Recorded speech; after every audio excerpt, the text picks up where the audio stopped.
Good evening once again. Welcome to the live session for the course Characterization of Construction Materials. So, without further ado, let me share the screen. Please let me know if the screen is visible. I'm just sharing. Yeah.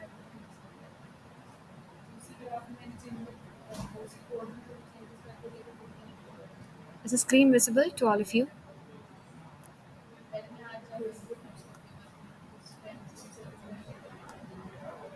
Yes, ma'am. Yeah. Okay. So, in the week 7, there was a portion of scanning electron microscopy, and in week 8, there's a discussion on LC3 and also image analysis. So I'll be combining both these topics together and then we'll go to the questions.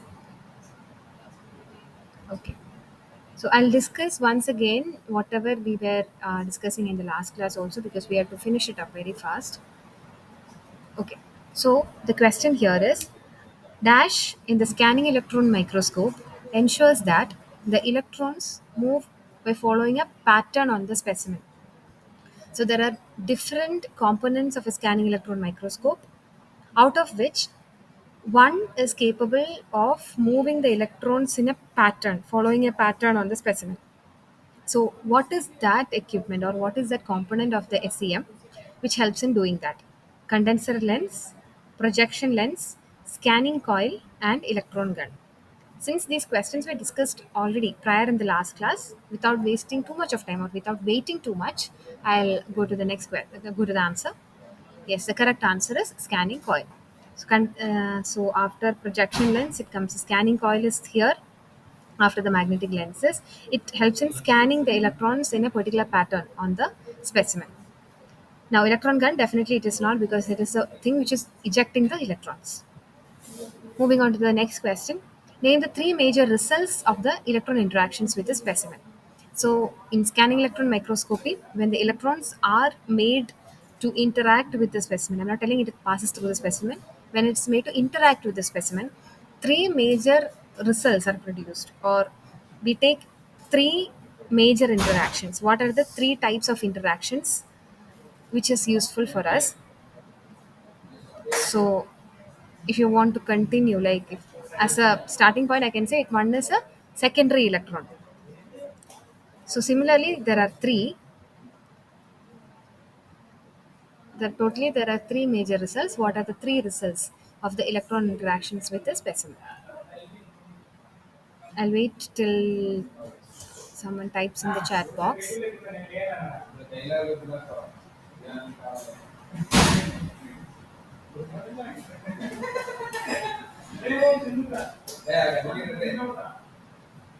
Okay, so the correct answer is secondary electrons, backscatter electrons, and X-rays.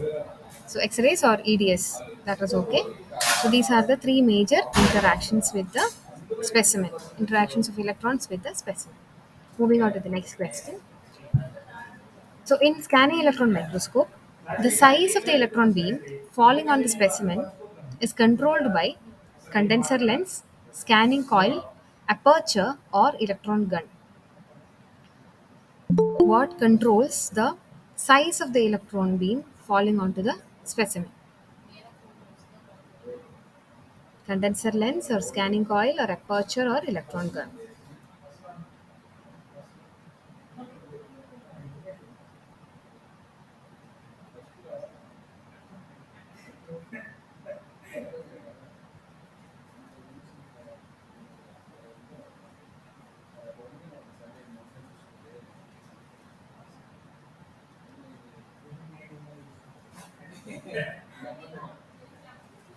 No response? Okay, let's move to the answer. The correct answer is aperture. So as the aperture size increases, so much of electron beam or large number of electron beams can fall into the specimen. Whereas if the aperture size is very small, then only that much of electron beam can fall into the surface of the specimen. So it's basically the aperture which controls what size of an electron beam should interact with the specimen. Okay. Now, smaller the aperture. So we told that aperture controls the beam size. So smaller the aperture, higher the resolution of the image obtained through scanning electron microscopy. State true or false.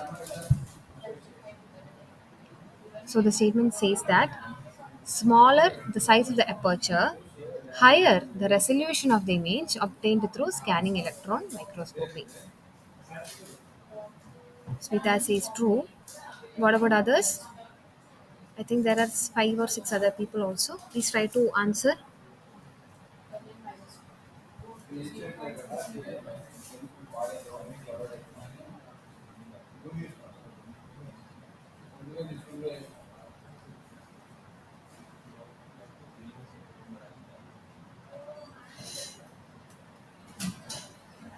Okay. So the correct answer is true.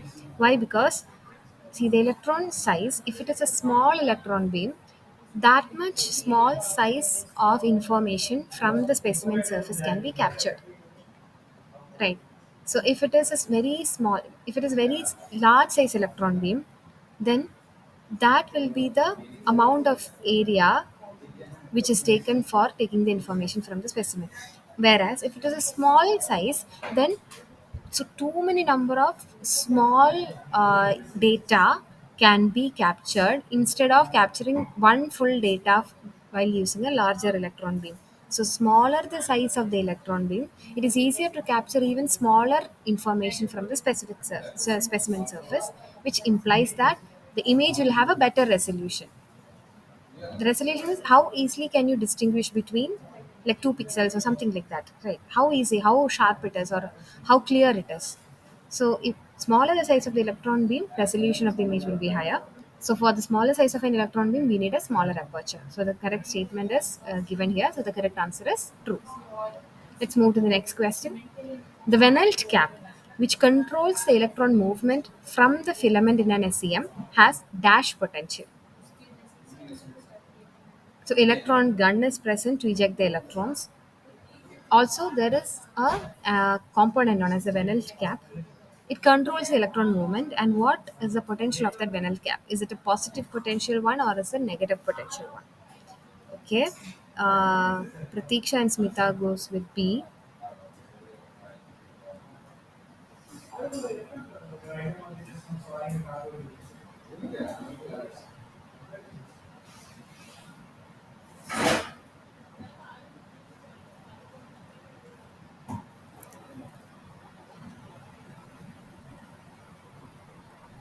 Anyone else?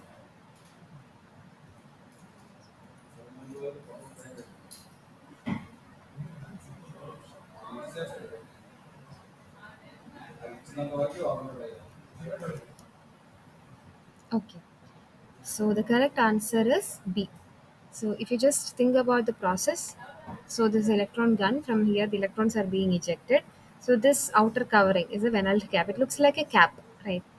So it looks like a bottle cap only.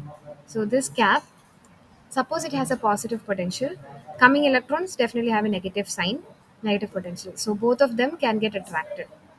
So electrons will be attracted towards the Van cap and try to stay here. Most of the electrons will stay here because they'll get adhered to the Van cap and they'll be attracted towards the Van cap. Instead, what we need is for the electrons to go through the opening and fall into the specimen.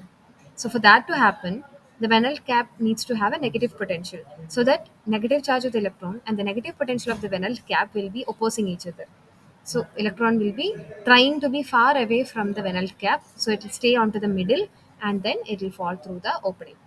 So because of that reason, the Van cap has to be of a negative charge. Moving on to the next question.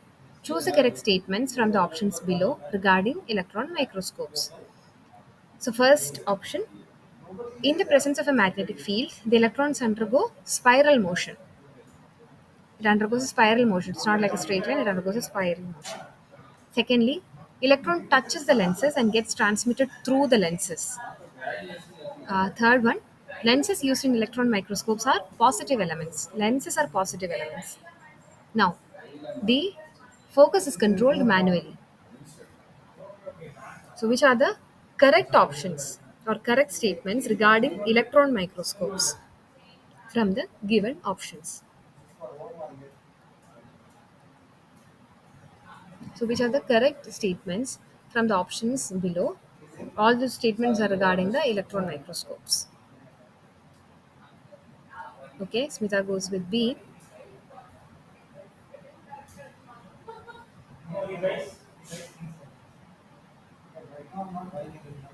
Anyone else?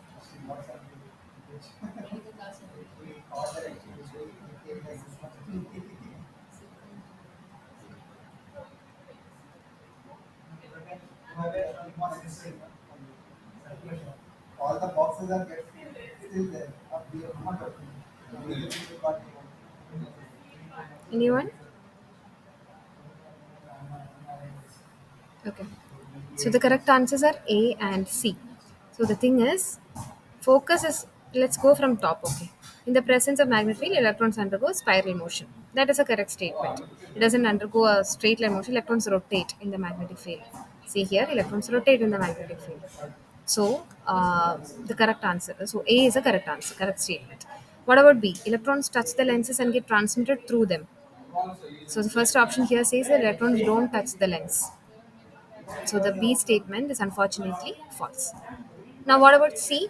Lenses used in electron microscopes are positive elements. Yes, they are positive elements. So, check this option here. The third last bullet point, electron lenses can only be positive elements for the same reason as Venelt cap is a positive element.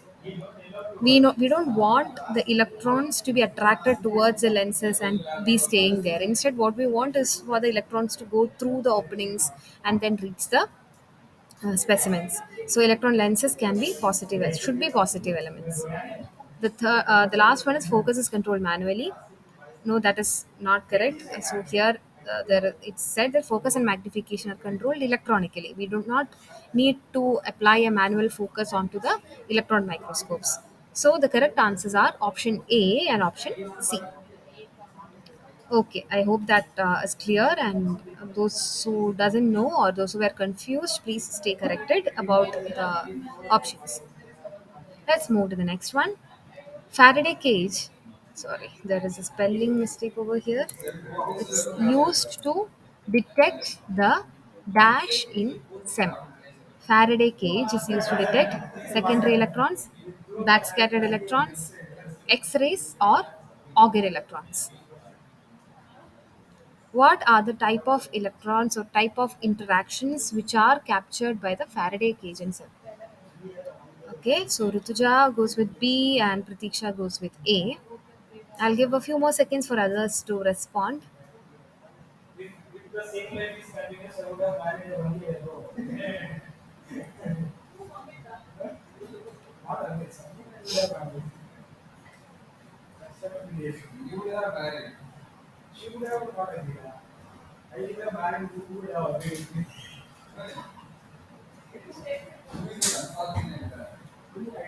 Okay, so let's move to the answer. The correct answer is A, that is a secondary electron. So here, this is snippet from the presentation. So it says that since secondary electrons are low energy electrons, they are easily collected by placing a positive voltage on front of the detector.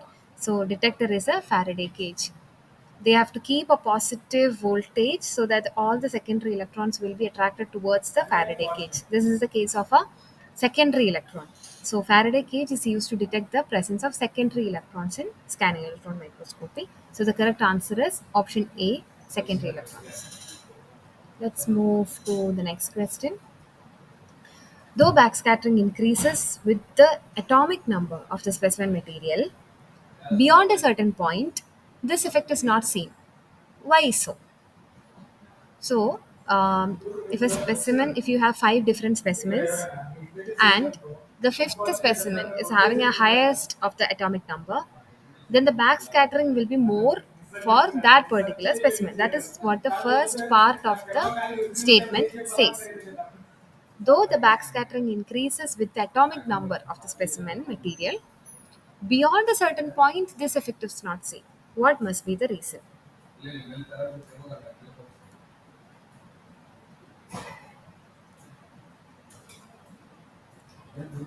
Is it because the specimen starts scattering more in all the other directions, or is it because the specimen transmits the electrons than scattering them, or is it because specimen absorption increases, or is it because electrons get repelled by the higher, denser specimen? What is the reason? Why does backscattering increases with atomic number to an extent, and after that it does not increase? Why is it so?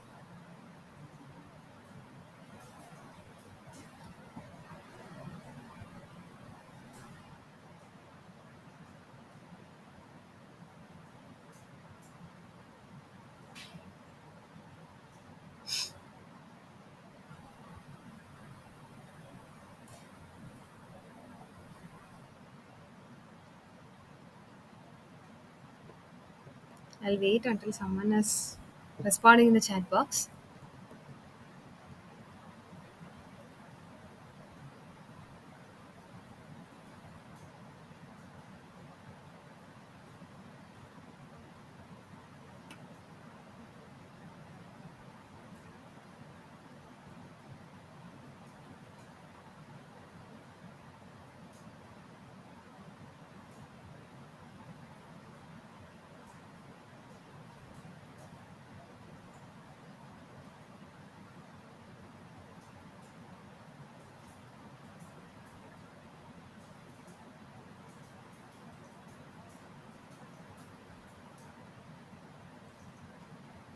I guess B and C.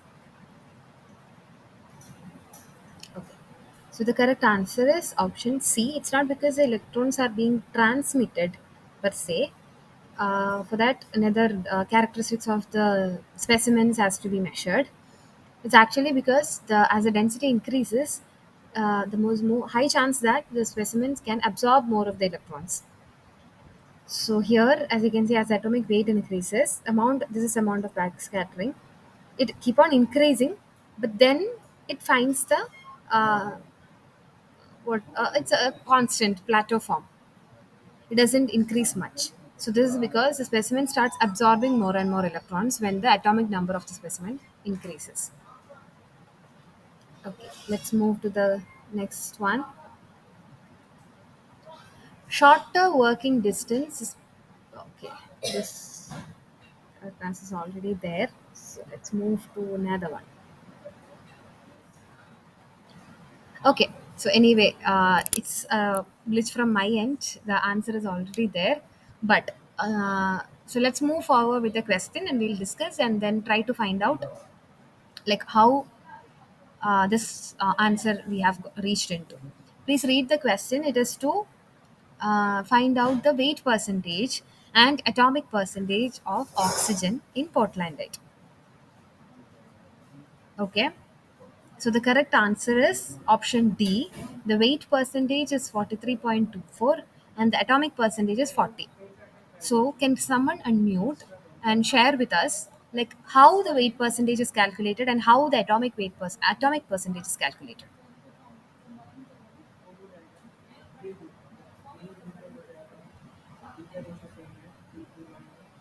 Someone? Anyone?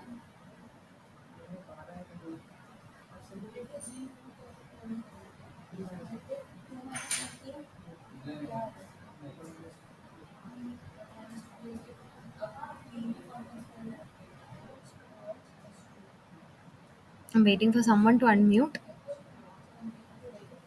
Does anyone know how to calculate the atomic percentage and the weight percentage?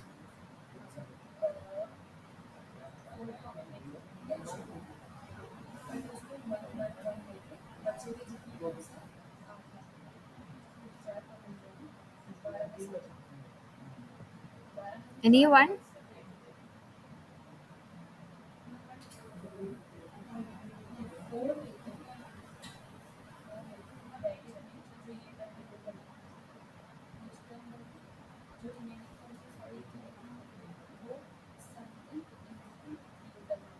Anyone? No one knows how to calculate atomic percentage and weight percentage.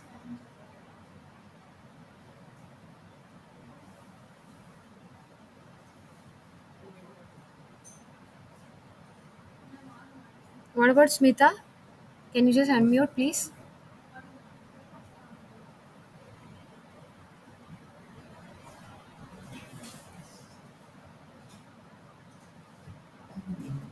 Smita in the meet, can you unmute? Yeah. No, ma'am. Okay. So what about others? Any Rutuja or Mehna? 100 by 44 into CaCO3 molecules by calculating the molecules. No, even I'm not understanding what you're speaking. So can you explain like what we need to take and how to calculate? How to cal? It How do? was Yeah, one. There was a formula for no ma'am. CaCO3 calcium means this that is molecular compound. that is for And calcium carbonate. ah, Ah, for it, not only calcium carbonate for if whatever component they are giving, we should replace that with that, and then yes, we should calculate. No. exactly. So you replace and tell because some of us in the group doesn't know how to calculate. So let's discuss and try to figure out how to calculate the weight percentage and how to calculate atomic percentage. Okay. Yeah. So let's go with the easy one, atomic percentage. So what is the um, formula for Portlandite? What is the formula for Portlandite? Can I write it here? Maybe. Mahna, are you there? Are you still here? I am here, ma'am. Yeah. So what is the formula for Portlandite? I'm typing as soon as you're telling. But I am not sure whether I am saying it correctly or not. I'm here. No, you tell me. You just tell Okay. me. Even if it is wrong, it's not a problem. I have been repeating this since the beginning. So okay, just tell me. If it is wrong, I'll stop you. Yeah, okay. Then the formula for Portland cement is CaCO3. No, I'm asking for Portlandite. Portlandite is a compound. Not I'm not asking about ordinary Portland cement or calcite. I'm asking about Portlandite. What is Portlandite? See, calcite is calcium carbonate, right? What is Portlandite? Can someone help her? Ma'am, in the previous slides, there is a particular formula. They had in the slide itself it was given weight percentage of They are. I Portlandite know. is calculated. That Ah, formula I used and I calculated. that is for calcium carbonate, right? Portlandite is also they are Ah, explaining. I'm asking you what is Portlandite. We have solved it according to that. I'm asking you what is Portlandite. What is the chemical composition of Portlandite? And CaCO3. no, CaCO3 is calcite. Does anyone know what is a Portlandite? CaOH2. CaOH2. Yeah, so calcium hydroxide. This is calcium hydroxide is what we call as a Portlandite. Okay, you clear? No, Mehna. Yes, ma'am. Yeah. So now let's try to figure out how to calculate the atomic weight percentage.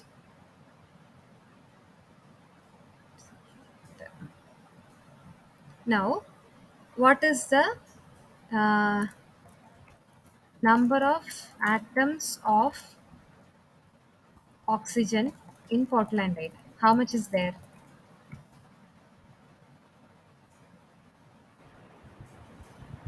Number of in oxygen we are having two atoms, ma'am. Yeah, in Portlandite, there are two atoms of oxygen. And total number of atoms, how many is there in Portlandite? For calcium we will put one. Huh.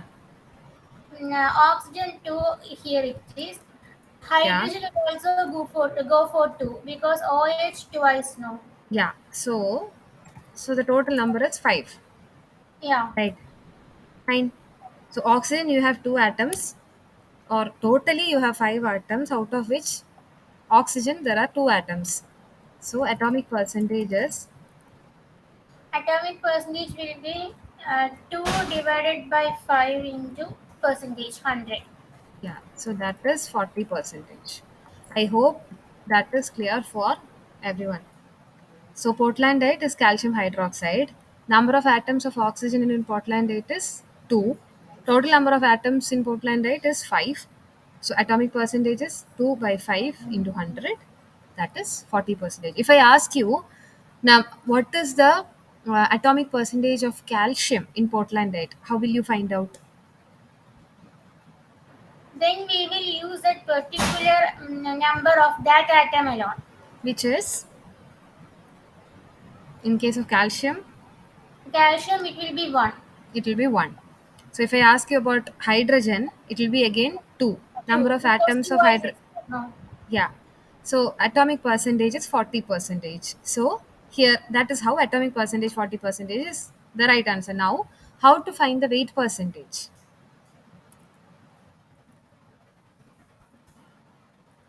There we will use the mass. How much is the mass of oxygen in portlandite? Oxygen, it will be for one oxygen it is 16. So twice it will be taken as 32. Yeah. So 16 into 2, that is equal to 32 grams. Mm. Correct. What is the total weight of portlandite? 74. How did you get it? Calcium, it will be given for calcium one for one calcium Yeah. we are getting 40 gram. Okay. Then oxygen 32 we got. Then Yeah. for hydrogen, one hydrogen it is 1 gram only. So two hydrogen means 2. The total is 34. See, sorry. 74. Yeah. Okay. Okay. Now weight percentage.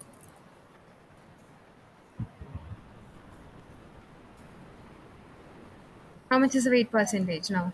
2 divided by this atomic number. What? No. Why is this 2 and atomic number coming in case of weight?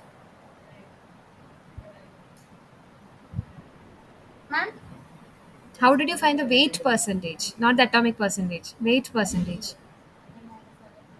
weight percentage formula only, ma'am. 2 divided by 74 into 100. How did 2 come?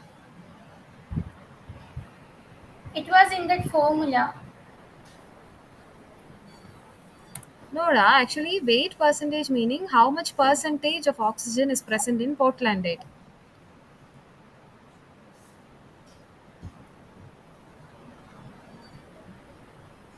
So you have 32 grams of oxygen in 74 grams of portlandite, right?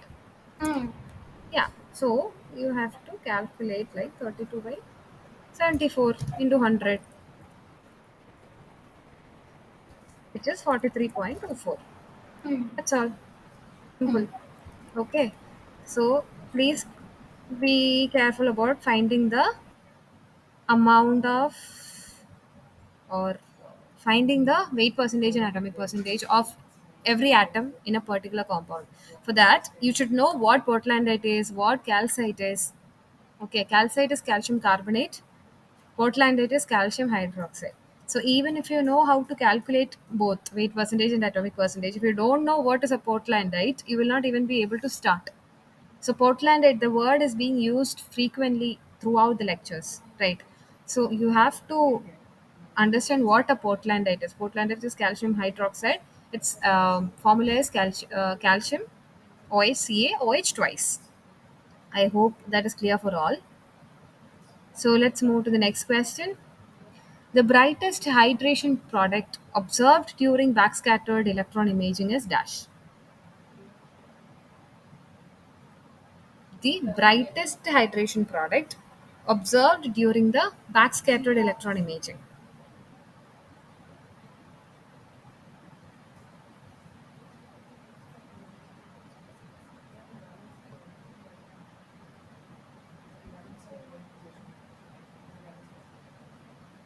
Okay, sorry, I can't see answers.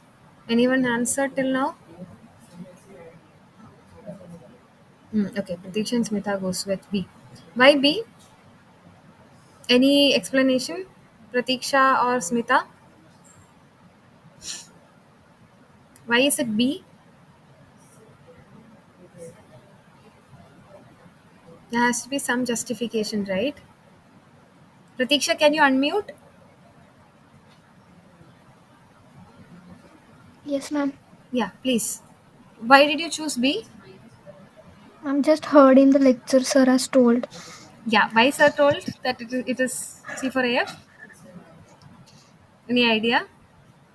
No, ma'am. No. So, see, you're correct. Actually, the correct answer is C4AF only. It is the brightest product. Why? Because it has ion content. It has a high density. See, whatever backscattered electron imaging, we get the image because of the density difference between the different phases. It's not like secondary electron imaging. In backscattered electron imaging, what happens is the electron, which is electrons which are coming from the electron gun, hits or interacts with the specimen surface and then get back scattered right back.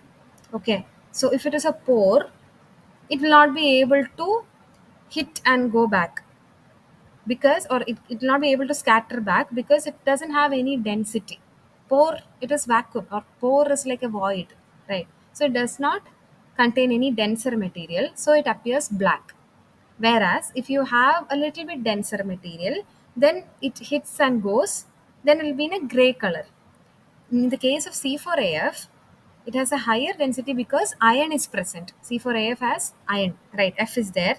So Fe2O3 is present in C4AF, which is not present in all the other cases. C3A does not have iron. C3S does not have iron. C2S also does not have iron. So only C4AF among these options has iron. So it has a denser phase. It is a denser phase. So it hits and goes back and shows as a brightest hydration product. Okay. So that is why C4AF shows as the brightest phase in the case of a backscattered electron imaging. You should know the reason why is it a brightest phase. Okay, let's move to the next one. So this is also related to backscattered imaging. The outer CSH appears darker than the inner CSH. Why? So CSH itself is composed of, there are two types of CSH. There is an outer CSH and an inner CSH. So outer CSH is more darker. Why is it more darker in backscattered imaging? So just imagine the process of backscattered imaging. If it is highly denser, then it will appear as a brighter image. If it is a pore, it appears as a black image. So why does outer CSH appears as a darker phase than inner CSH?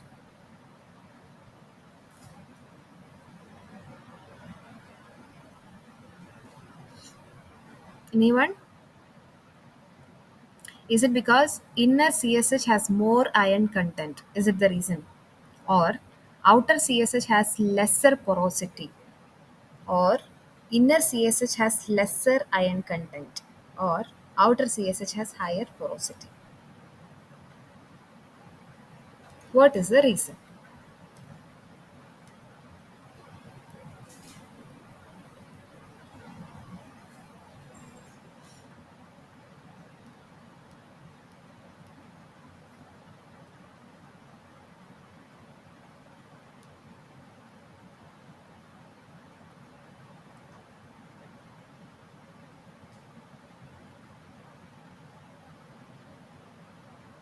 Anyone?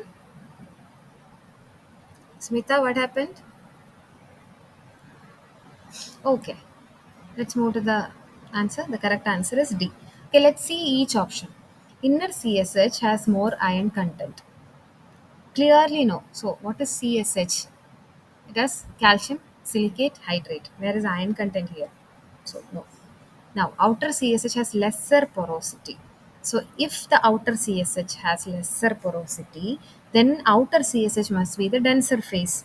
Then it should be appearing brighter in the backscattered imaging. So clearly option B is not the correct answer. Then comes C. Inner CSH has lesser iron content. Again, we are talking about CSH and don't even compare it with an iron content. Wrong. Now, option D, outer CSH has higher porosity.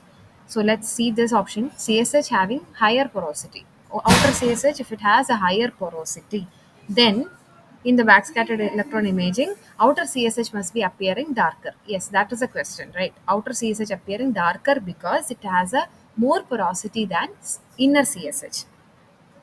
Then the question can be reframed as the inner CSH is brighter than the outer CSH, because inner CSH is more denser, or outer CSH has more porosity. That is why inner CSH is more brighter in the case of a backscattered electron imaging. Okay, that's all with the week 7 content or week 8 content. Let's move to the next one.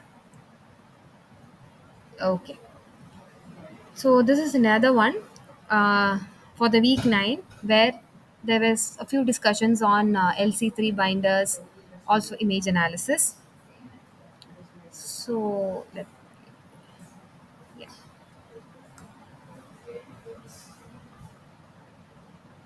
Okay. So arrange the following components of the LC3 binder in the increasing order of their typical percentage in the composition. In an LC3 binder, what is present in a higher percentage and what is present in the least percentage?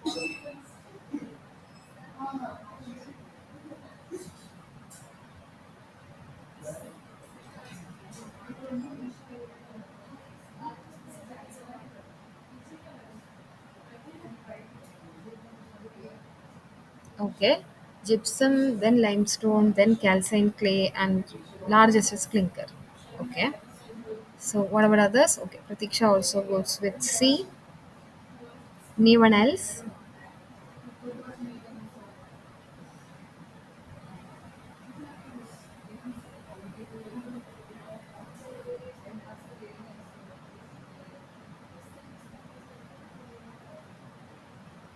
Okay.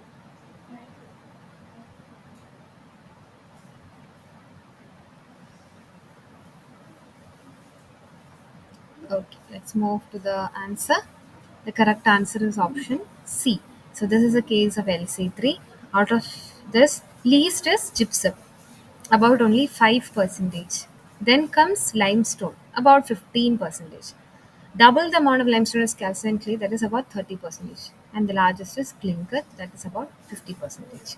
So the order is gypsum, then limestone, then calcined clay, then clinker. So the correct answer is option C. Okay, moving on to the next one. The additional hydration products formed by the reaction of C3A with the additional limestone present in LC3 system. So basically LC3 is limestone, calcined clay, cement. So the name itself suggests that there is additional limestone. So that limestone reacts with the C3A and forms dash. Ettringites and monosulfates, stratlingite and ettringite, monocarboaluminates and hemicarboaluminates, or monosulfates and gypsum. Okay. Javed says C. Okay, we wait for some more time. What about others?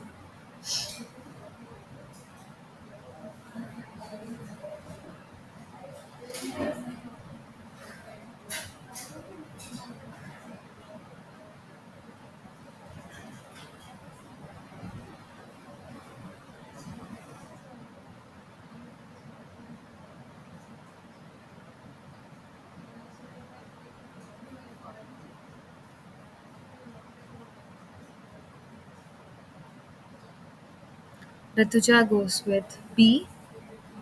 Okay.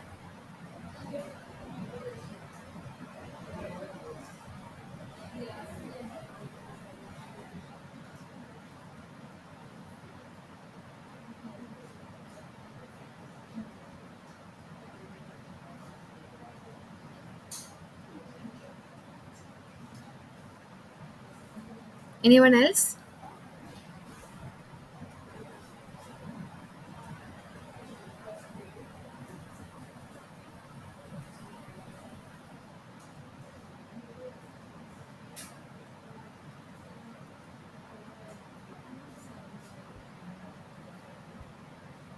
Okay, let's move to the correct answer. So, limestone is basically what? Calcium carbonate. So, C3A is there, calcium carbonate is there. So, obviously, the something which additionally forms has to be with some carbonates and aluminates. So, now you might have got the answer. The correct answer is C. That is monocarboaluminates and hemicarboaluminates. So, ettringites and monosulfates are all are sulfate products which will eventually be forming that is there. Startling it, I'll come to it later on. But the immediate reaction when Lc3 additional limestone reacts with C3A is monocarboaluminates is hemicarboaluminates, because limestone is additional limestone is additional calcium carbonate and excess C3A is aluminate. So carboaluminates are formed. Either it is hemicarboaluminates or monocarboaluminates. Okay. Efficient calcination of clay results in the disappearance of XRD peak corresponding to kyalinite. Is that a true statement or a false statement?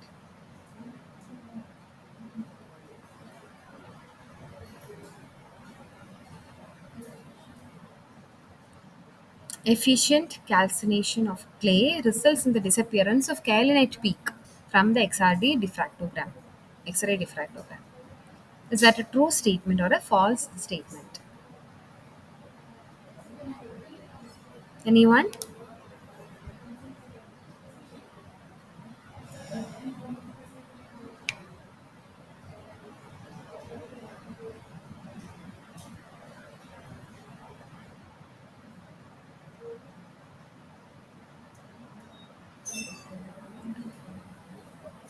Efficient calcination of clay results in the disappearance of kyalinite peak from X-ray diffractogram.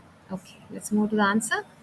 Okay, the correct answer is A. That's true. Yeah, Rutuja also told true.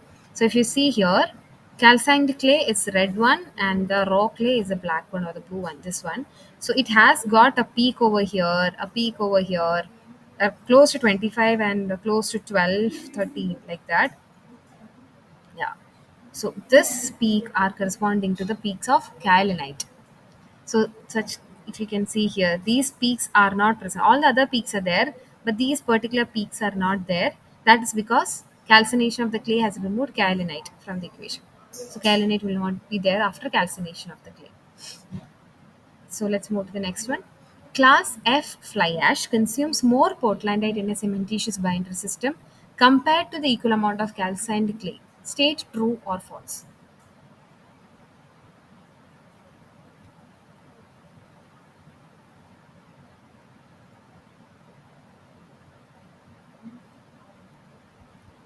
So is this is again a true or false question. So the question says that if you take equal amount of calcined clay and equal amount of class F fly ash, class F fly ash consumes more portlandite. Portlandite is calcium hydroxide.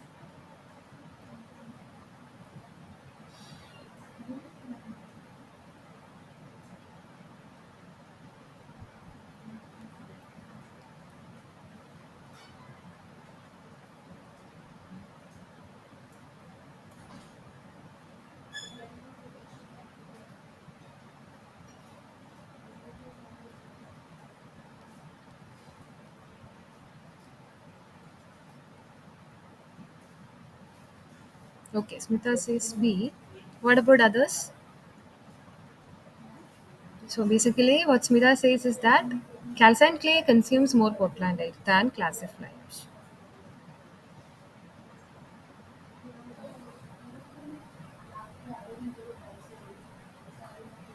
Okay, let's move to the answer. Correct answer is B, as told by Smita. So here, if you see, so portlandite is shown by this black pointer. So if you see here, equal amount of fly ash and equal amount of LC3 are taken here. So finally, after 28 days, if you see, some 15% is left in the system. Portlandite is left in the system with fly ash. But in the case of LC3, there's only less than 6 percentage of the portlandite is present in the system after 28 days. So equal amount of LC3, equal amount of fly ash. What consumes more portlandite? LC3 consumes more portlandite. So that at the end of 28 days, if you calculate the weight percentage of each phase, portlandite phase is present only at a lesser amount compared to that in the fly ash systems. LC3 has a lesser amount of portlandite left in the system because LC3 consumed more portlandite. So the correct statement is, the statement is false. Okay, let's move to the next one. Arrange the following hydration products in the increasing order of their volume filling capacity. So these all are hydration products. Which fills more volume? Is it CSH or ettringite or CSH or carboaluminates?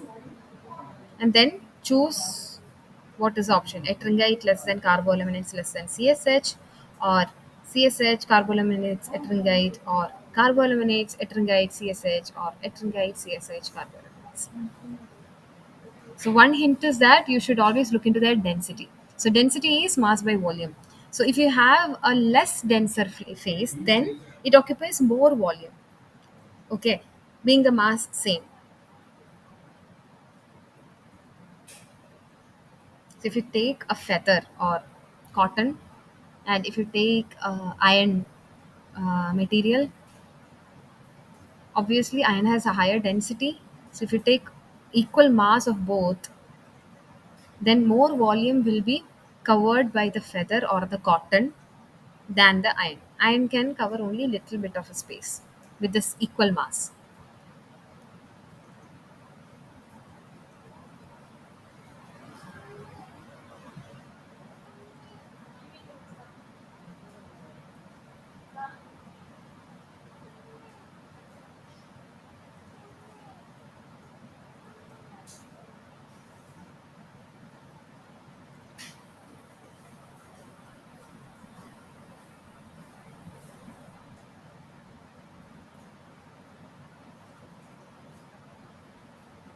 Okay, let's move to the answer here. So the correct answer is option B. Tell you why. So here, ettringite has a density of 1.8 gram per cc. Carboaluminates has a density of 2 gram per cc. CSH has a density of 2.2 gram per cc. So as the density keep on increasing, volume filling capacity decreases. So the least volume filling capacity will be for the one with highest density.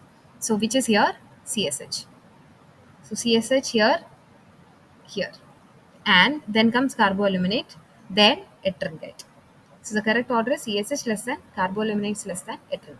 So it all depends upon the density of the phase. Let's move to the next question. So amount of limestone on LC3 mix governs the formation of monocarboaluminates and hemicarboaluminates in the system. Amount of limestone. Say true or false. Amount of limestone on the LC3 mix governs the formation of monocarboaluminates and hemicarboaluminates on the system. True or false?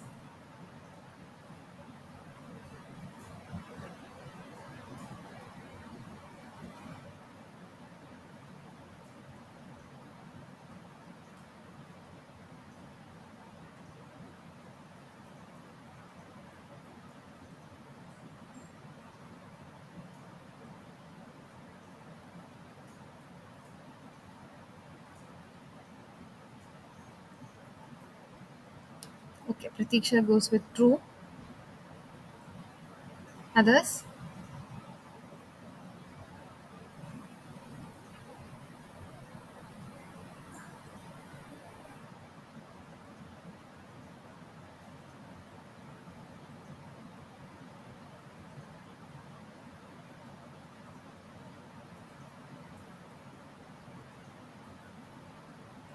Okay, let's move to the correct answer.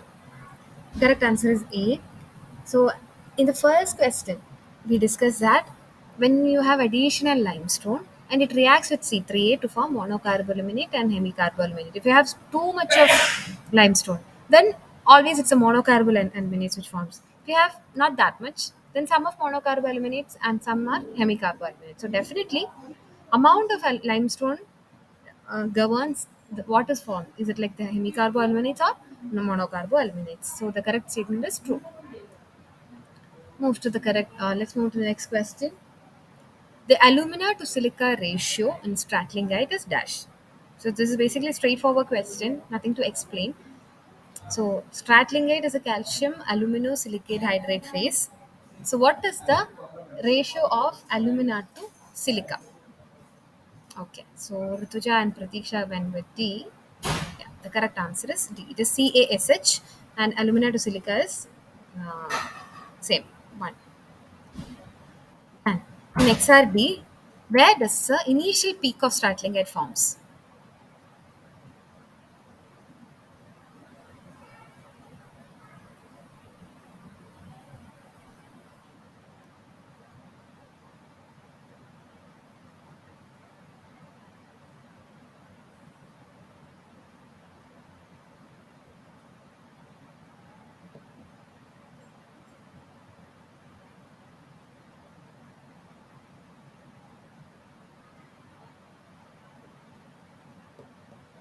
So where does the initial peak of straddling gate forms in XRD? In XR, if you see a diffractogram, where does the first peak of straddling gate forms?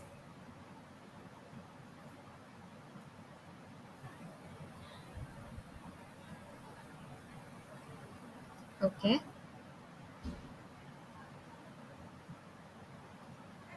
The correct answer is D, that is at 7 degree. If you just see here, this is also straddling height. This is whatever ST is a straddling height phase. So the first peak forms at 7 degree. Okay, let's move to the next one.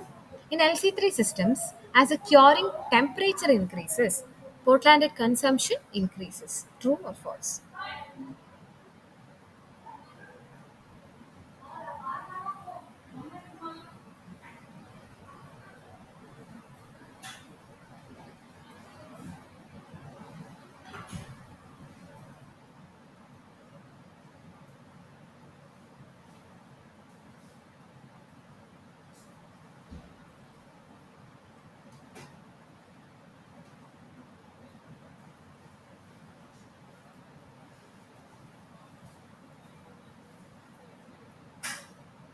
A. So the correct answer is option A. So whenever the temperature of a system increases, the reaction always increases. And in LC3 system, basically the calcium clay is very efficient in absorbing the or consuming the Portlandite. So that consumption will also be much higher in the case of LC3 systems at a higher curing temperature. Move to the next question. Okay, now the coming five questions. I think only five questions are there left. So these are all related to image processing or image analysis. So in image processing, the levels of grayscale vary from 0 to 255 for an 8-bit image, where 0 indicates dash and 255 indicates dash. What does 0 indicate? It's all in the case of in the form of numbers. So what does X and Y indicate? 0 and 255. Okay, Smita says C, Pratiksha and Rituja says A.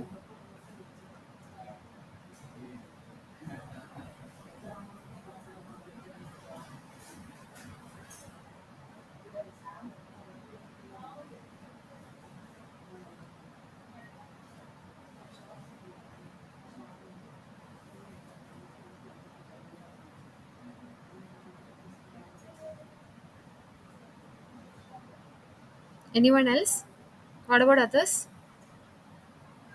Okay, so all images are divided into different grayscales from 0 to 255, out of which, go to the correct answer, out of which 0 indicates black, like pure black is 0, and pure white is 255. In between, whatever shades of gray is available, that is distributed in that 254 numbers. 0 is definitely black, 255 is definitely white. So X is black and Y is white. So the correct answer is option A. Let's move to the next question. Pixels are dash elements of an image. Spherical images or spherical elements, rectangular elements, square elements, or triangular elements. Rituja goes with square. Who else? Ritiksha also goes with square.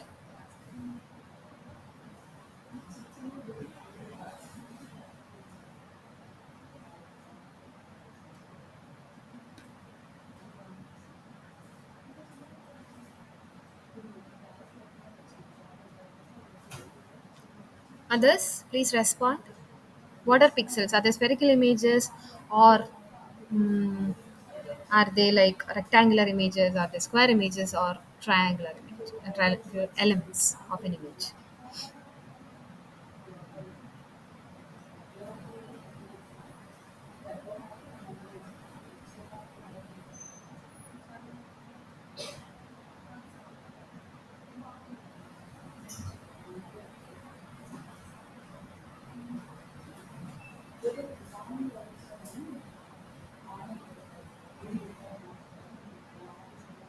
Okay, so let's move to the correct answer. Correct answer is square. So every image is divided into small squares, and the shade of gray within that square is given as a number. Suppose it is pure white, then it is 255. If it is pure black like a pore, that is a 0. Now, calculate the number of pixels in a 4 by 4 inch image of resolution 100 ppi. We will discuss this question. So, first of all, if you know how to solve, just put the answer in the chat box. So, the resolution is 100 ppi and it is a 4 by 4 inch image. What is the number of pixels? Okay, Rituja and Pratiksha goes with B.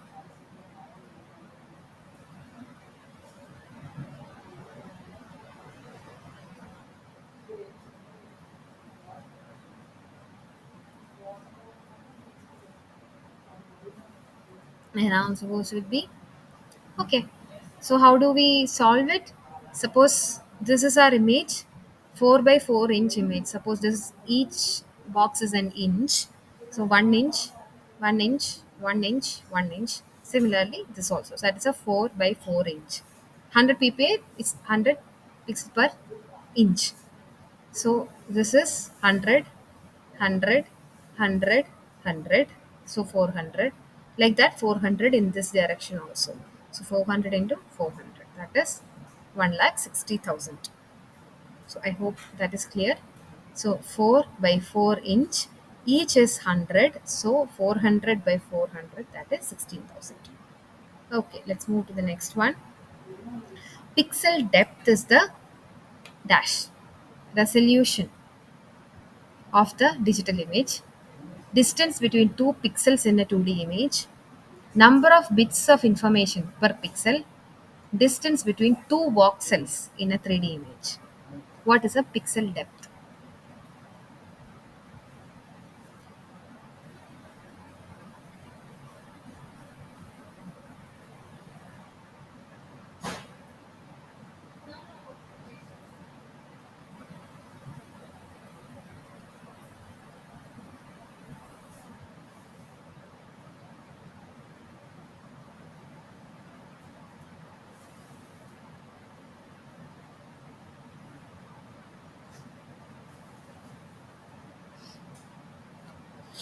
Okay.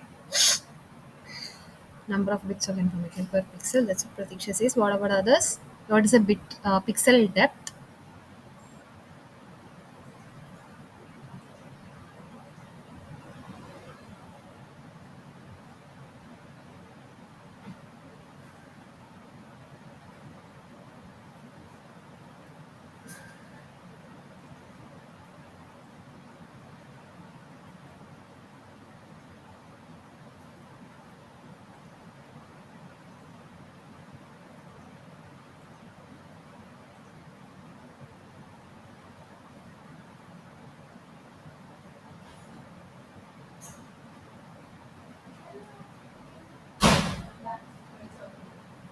What about others? No other response?